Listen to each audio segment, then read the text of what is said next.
Look, we all know the defense was not up to the standard last week, and it's not just me saying that. The coaches are saying it too, and it's reflected in the new depth chart that was released last night ahead of the Missouri State game.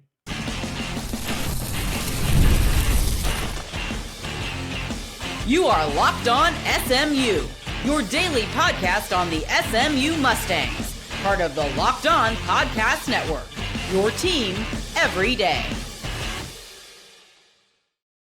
Welcome to Locked On SMU, a Wednesday edition here on the Locked On Podcast Network, your team every single day. My name is Grayson Singleton. Thanks so much for taking time in your day to spend it with us. Coming up on today's show, there is a kicking competition, why that could be a positive and why it could also be concerning. Also, we got a listener question about RJ Maryland's usage, so we're going to tackle that in just a second when we close up the show. Our show today is brought to you by Monarch Money. Take control of your finances with Monarch Money. Use code LOCKEDONCollege at monarchmoney.com for 50% off your first year. All right, let's go ahead and get started. Let's get right into it. The defense against Baylor was not good. We know that. Pass defense was horrid. Everything came apart in the second half. Well, there was a depth chart that was released last night, and that defense has been totally revamped coming into the Missouri State game. So let's go ahead and take a look at it and why it's so important. Okay, first of all, Zakai Barker is back listed as the number one middle linebacker. Now, he was questionable yesterday on Tuesday, so this is a good sign that he's going to play. Alex Kilgore is not on the two deep, so it looks like you're going to see Zakai Barker and Brandon Booker as your starting inside linebackers. But here's where the changes start to come. The corner opposite of Deuce Harmon is Jalen Davis Robinson, not Speedy Nettles. The nickelback is not Lamadrick Spencer. It is not Jaden Milner-Jones. It is Ahmaad Moses, who has been listed as the nickel. Jaden Milner-Jones has been moved to free safety, so he will start at safety with Isaiah Wacobia. And we spent the post-game reaction, Monday's episode and Tuesday's episode, harping on how bad the pass defense was. And Scott Simons has said, the hell with it. We're going to go down. If we go down, we're going down swinging because stuff needs to change. You've got a new starting corner. Ahmaad Moses has been moved from safety to nickel, and Jaden Milner-Jones has been moved back to safety. Hey, I love it. I called out Scott Simons for his lack of aggressiveness coming after Sawyer Robertson. I got to give him props for his aggressiveness here in switching up his defense, trying to change things. A lot of coaches in the non-con will lose a game and then say, okay, we've got another game against a slightly inferior team. Maybe we'll try to run this back one more time. But the mentality here is that we've got a chance to improve this before we go up against another quality quarterback and then get into conference play. We have to try something because what we did last week is unacceptable by any standard of the imagination when it comes to what you expect from your football team. It was bad. And there's no other way to slice it. The secondary and pass defense was not good. So you have to make changes. Now, I don't know if I have seen sweeping changes like this. I did not think it was going to be in the cards that Ahmaad Moses switches from safety to nickel. Now, that does a couple of things. Number one, I think it can improve your pass defense in the middle of the field. And their pass defense in the middle of the field, which is the most important real estate, was horrid. I mean, it was way too easy for Baylor to get anything they wanted between the hashes. And I think Ahmaad Moses can improve that, being in that primary slot defender role. Now, it'll be interesting to see how he defends against, outbreaking routes and routes that, are going up the sideline. That'll be curious, I think, because again, he's been playing safety. So that'll be something to keep an eye on. But in terms of improving the middle of the field pass defense, I think you've gotten better there, at least for the moment. It will also improve their tackling. Ahmaad Moses arguably is a top 3 tackler on this team. And you bring that guy not only into the slot, but you can also creep him into the box as well. especially a dude that doesn't seem to get as tired as some of those linebackers. And I think he's just a better tackler in general than the corners that you had playing safety. So I think your middle of the field pass defense has gotten better. I think your physicality and your tackling has gotten better just with that Ahmaad Moses switch. Jaden Milner-Jones is a fast dude. He's a fast dude, but that slot corner spot just wasn't working. It wasn't working. But he's a fast dude. He's rangy, long arms. I like the idea of putting a dude like that at free safety. Now, will he have the eye discipline to not creep up toward the line of scrimmage and get burned over the top? We shall see. We shall see. But here's the neutralizer to that. SMU is going to be a hard team to run on, especially once they get Alex Kilgore back. So if you're not giving up ground in the run game, that means the play action is kind of null and void. So that might take care of itself there. But I'm interested to see what a guy with his length, with a guy with his build can do at free safety, along with Isaiah Okobia. I think it also gives him a faster dude back there too. Not to say that Ahmaad Moses is by any stretch of the imagination slow, but I think it does give you a little uptick in speed. So those secondary changes to me are curious. Elsewhere on the depth chart, we just spent time on the defense. Elsewhere on the depth chart, though, there is no longer an or for that RB1. That is TJ Harden. And I think that's a good thing. You found your dude. Ride the hot hand. The rest of the ors are in the running back spot behind him. Derek McFall, Chris Johnson Jr., Jermichael Green.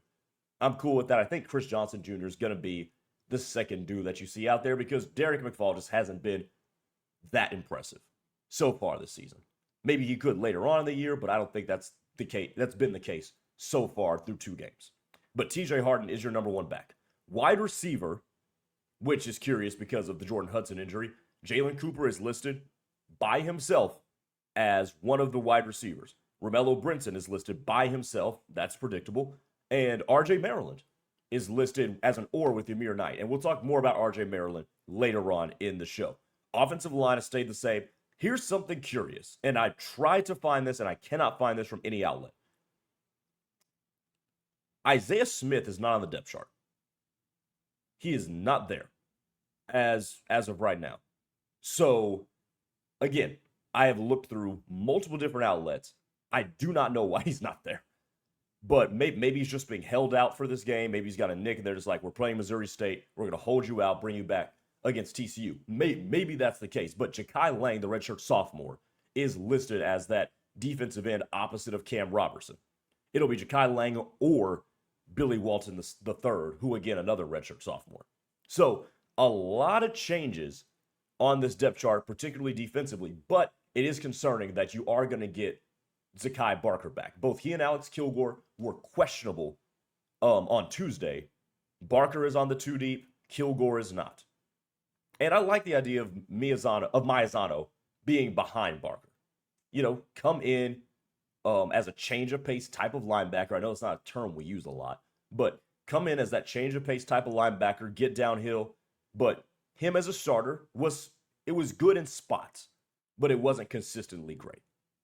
But man, that secondary, the fact that you have made that switch, give credit to Scott Simons. I'm going to give credit to Scott Simons on this one because he saw that something wasn't working in conjunction with the DB's coach as well and said, hey, we got to fix something. And I'm interested to see how it looks come Saturday. Coming up next, there's a kicking competition. Are they punting on Colin Rogers already? Find out next.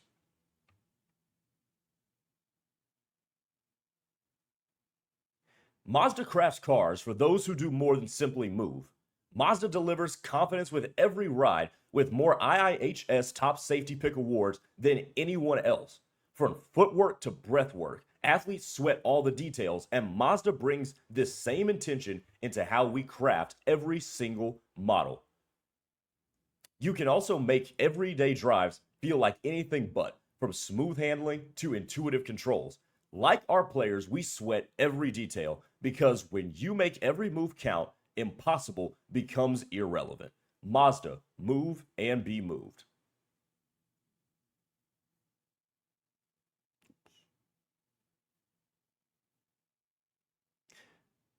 It's almost the weekend, and it's time to look back and crown this week's MVP on Who Delivered, powered by DoorDash. Just like you can win every Saturday with DoorDash Streaks, saving more every time you order. These players delivered when it mattered most. Let's break it down. For SMU, over the past couple of weeks, Ahmaad Moses has been a guy who has either led the team in tackles or been second on tackles. He's scored a defensive touchdown, and now we just talked about he got moved into that starting nickel role. And just like he has delivered when the pressure was on, no hesitation and no delay, DoorDash can do the same and can get you on a hot streak as well. DoorDash delivers for your Saturdays. With DoorDash Streaks, you save every Saturday you order. Stack it up all season and you could save up to $250, including $100 in DoorDash credits. Order this Saturday and keep your streak alive. Fuel your game day only with DoorDash. Terms apply and the promo period runs through November the 18th.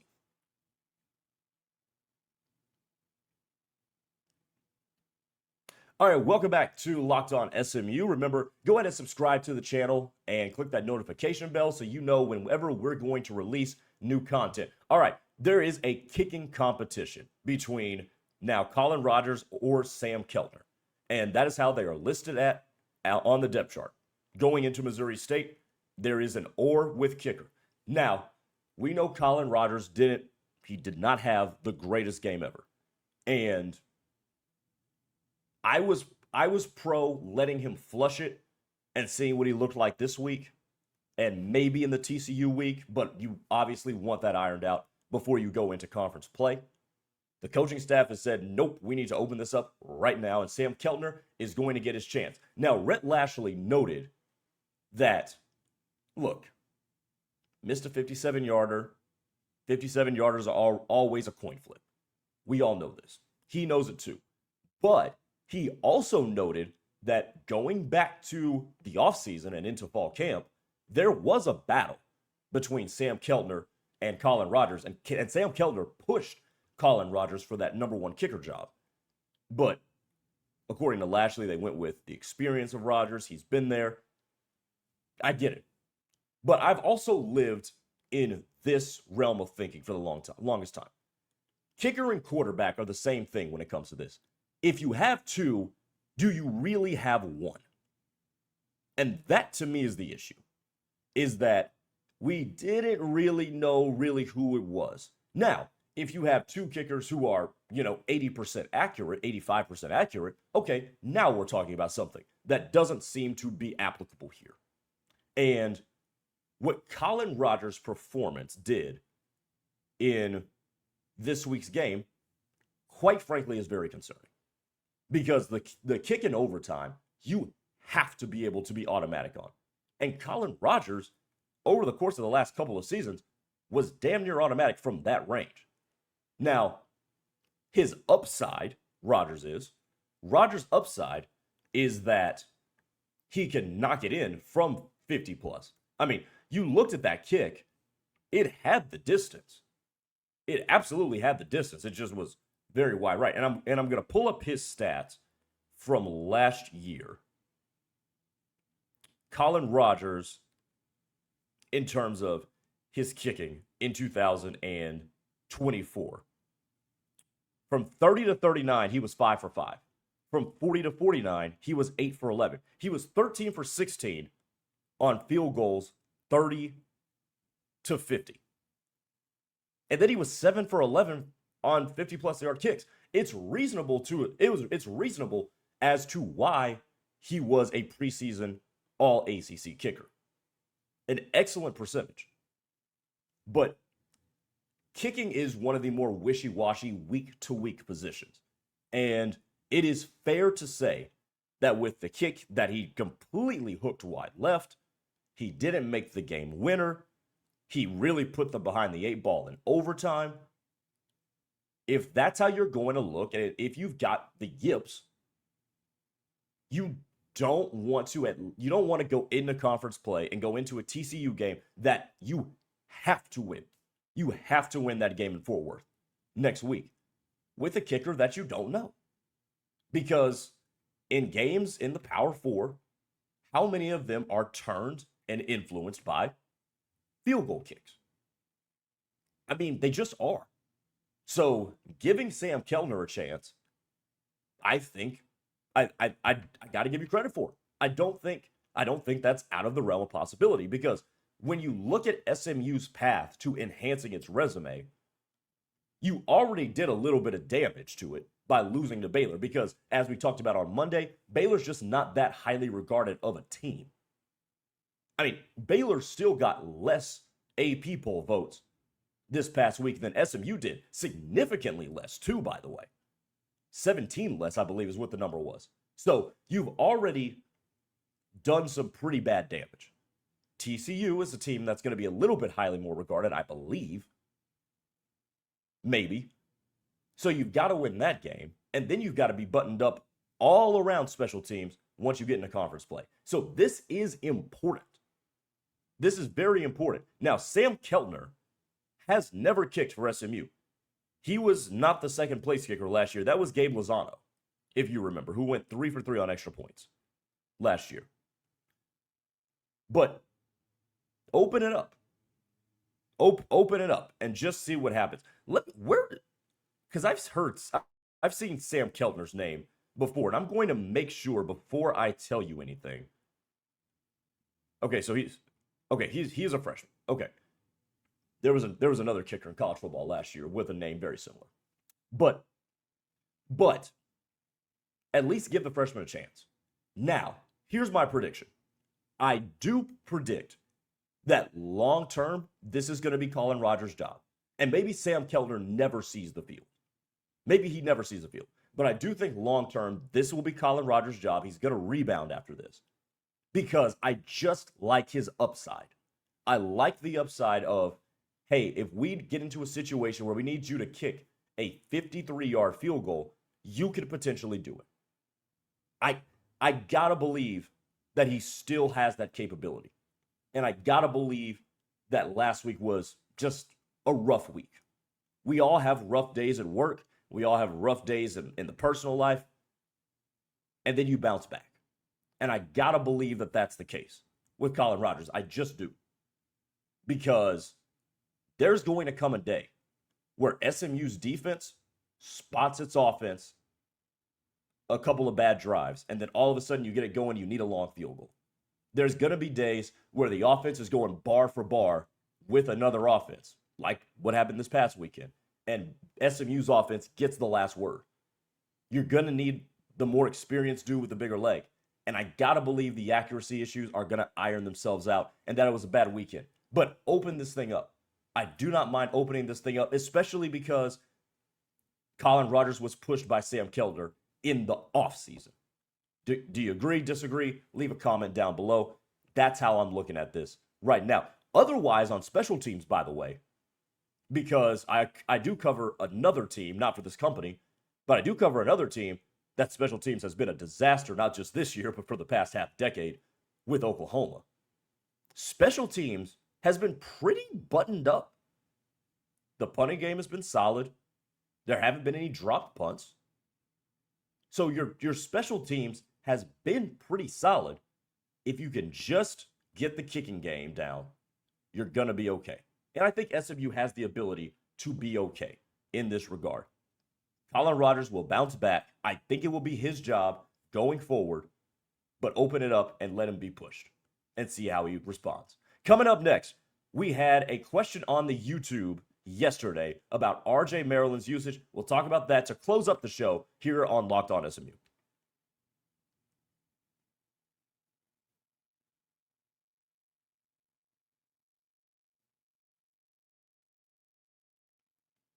The NFL season is here, and FanDuel is making sure you're ready for kickoff with a can't-miss offer.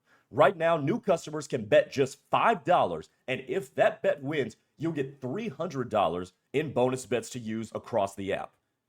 So why do I love FanDuel? Man, I love FanDuel because it fits however I want to bet depending on the day. Player props, same game parlays, or even live action betting as I see the games unfolding.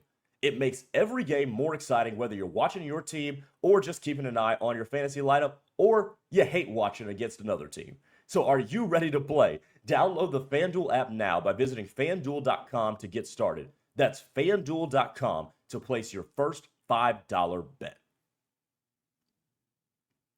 Most people can't name all their financial accounts or even what they're worth, whether it's 401ks, properties, or investments.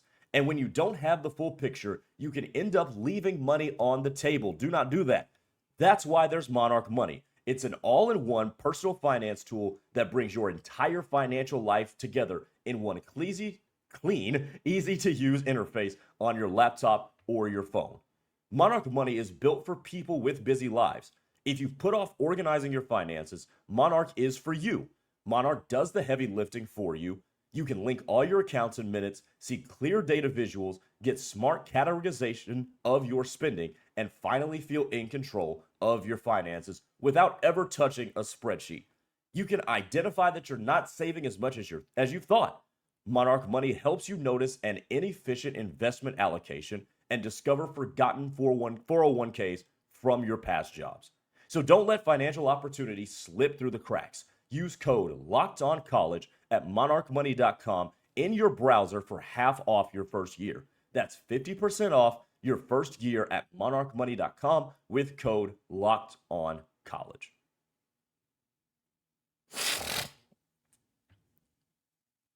All right, final segment here. Let's close up shop with this. So we got a question on the YouTube chat. By the way, you should always be leaving comments. I love to interact with all of you. Somebody asked, why is RJ Maryland not being used a whole lot so far this year? Now, he is playing a decent amount, but he just hasn't seemed like a featured point in the offense, which could be particularly confusing given how he played a season ago. So far, he has 5 catches for 43 yards on the year. And it's a mixed bag for me, because on the one hand, he is still working back from the injury. He's got the brace on, which is massive. So obviously he may not be as explosive, he may not be as quick, so he may not be getting as open as much. The other factor to this, and there's 2 more I want to address. The second factor is that the wide receivers have looked really good and really explosive. And what Rhett Lashlee has tried to do is a couple of things. Number one, he has made an emphasis that in the early portions of the game, we want to take the top off the defense.